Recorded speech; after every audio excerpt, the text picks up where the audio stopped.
Welcome to today's US Open live webinar.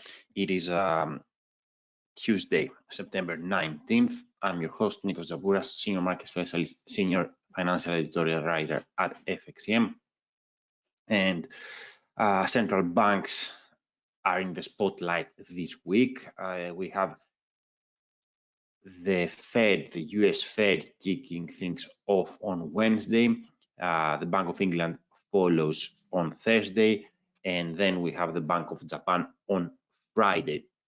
And these come, of course, amidst heightened monetary policy outlook uncertainty, not so much for these decisions, though, but mostly around what comes after that. Meanwhile, oil prices continue their advance with new 2023 highs, and Wall Street is cautious ahead of the Fed.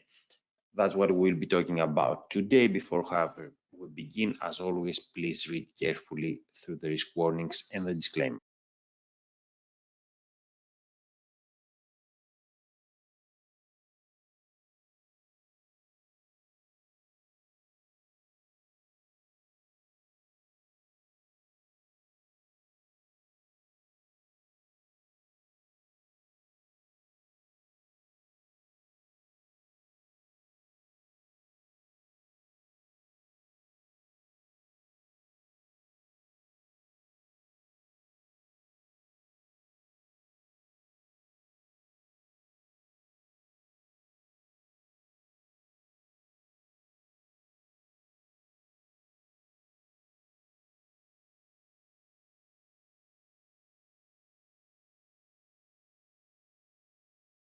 Okay, let's get the ball rolling. We're gonna start with Euro USD and also talk a little bit about the last week's ECB decision. We have already discussed that, but we'll see how the pair moved after that. We're gonna talk about oil prices and the Nasdaq 100, the US technology sector, and then we're gonna round things off with what's ahead and talk quite a bit about what we expect from the US Federal Reserve and the Bank of England over the next couple of days. So now in regards to Euro USD, the ECB raised rates last week with the 10th straight time, but hinted at peak rates, and the pair dropped as a result. And as such, it is in risk of breaking below the key 1.0611 support, which is the 38% Fibonacci of the 2022 low, 2023 high advance, and that would bring the 2023 lows in the spotlights at 1.0481. However, European policymakers may have a hard time staying on the sideline, as inflation is expected to remain too high for too long, as per the ECB's policy statement. And President Lagarde did not shut the door to more hikes, even though they hinted at that the terminal rate may have been reached.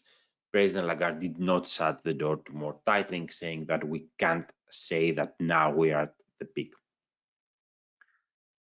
Euro USD found support after the post-ECB slump and now turns to the Fed. Again, we will talk about the Fed more towards the end of our session.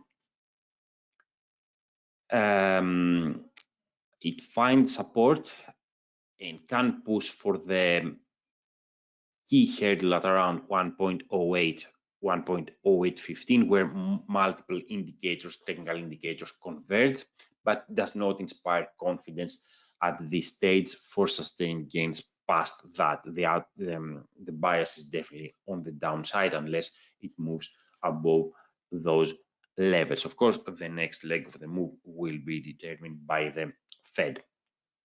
Now let's move to US oil. Oil prices continue the rally on tightening supply and lower inventories, of course, given the supply cuts from Russia, Saudi Arabia, and others, and other OPEC Plus members.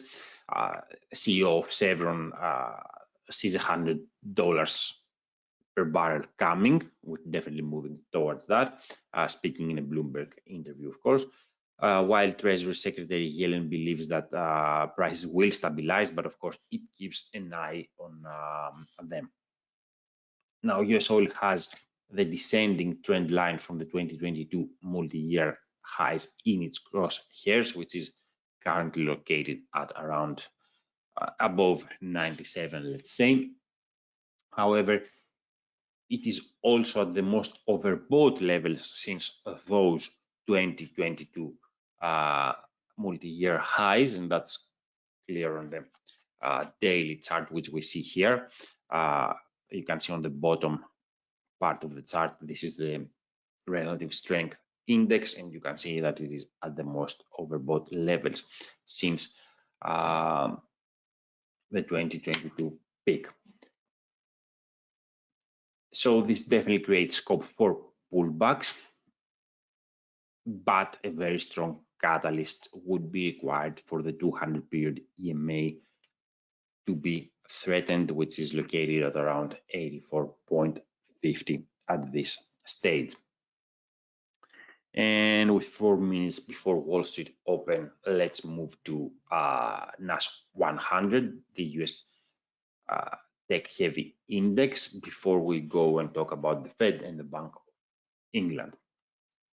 Now, the index trades with caution as the ARM IPO, for which we talked about last week, fizzles, the optimism around the IPO fizzles, and the Fed looms.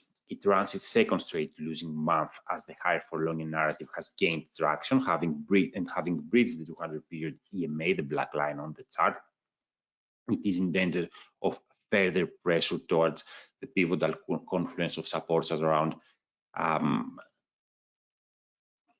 14,700. However, we are cautious around sustained weakness, and the downside appears well protected. Despite the recent lackluster performance and the immediate tilt to the downside, bias tilt to the downside, NASDAQ 100 is resilient. The correction has been limited so far, which keeps the road open towards new 2023 highs at 15,946. That's it from the Nasdaq, and now let's focus to the central bank Blitz. The Federal Reserve, the US Federal Reserve is due on Wednesday. Markets widely anticipate a pause, and the Fed is unlikely to surprise given its track record. And of course, there's no real reason to surprise based on the latest data. So focus will be on the updated economic projections, and of course, the official's view on the appropriate policy path, and also Chair Powell's press conference after the decision for any more insights around the next step. Markets believe that the terminal rate has been reached, but bets for rate cuts have been pushed back into the summer of 2024 as things stand now. Inflation has eased substantially, but remains high. The economy and the labor market show cooling, but remain strong. Chair Powell has maintained the hawkish bias and has kept more tightening in play given what we just mentioned.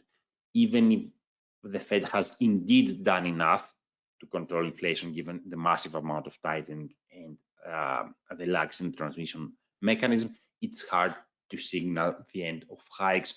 So at this stage, I would expect that this will persist. They're not going to close the door to that, so there will probably still be a hawkish bias. But of course, we're also going to have the updated projections, which are going to be an actual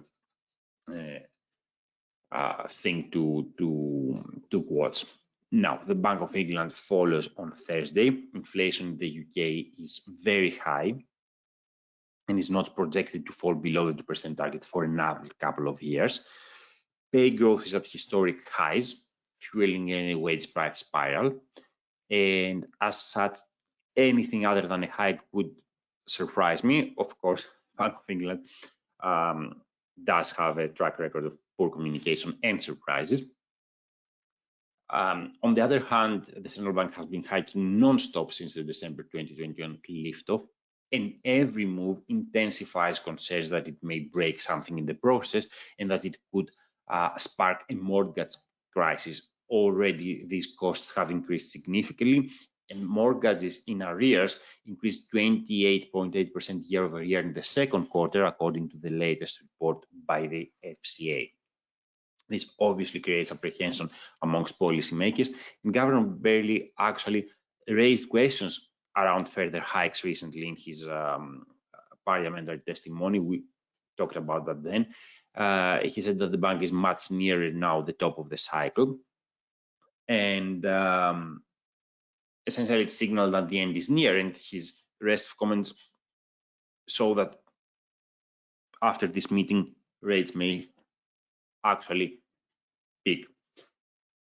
Of course, a lot is going to ride on the UK inflation update, which is due on Wednesday, a day ahead of the BOE decision. There are, of course, a few other things here and there, but on Friday we have the Bank of Japan in an interesting backdrop after the recent hawkish comments by Governor Ueda, who opened the door to the eventual exit from a negative rates. But we will talk more about that in our next session on Thursday, 10 minutes before Wall Street opens. We're going to talk about the BOJ and, of course, about what happened with the Fed and the BOE. That's it from me for today. Thank you for joining me. We will talk again on Thursday.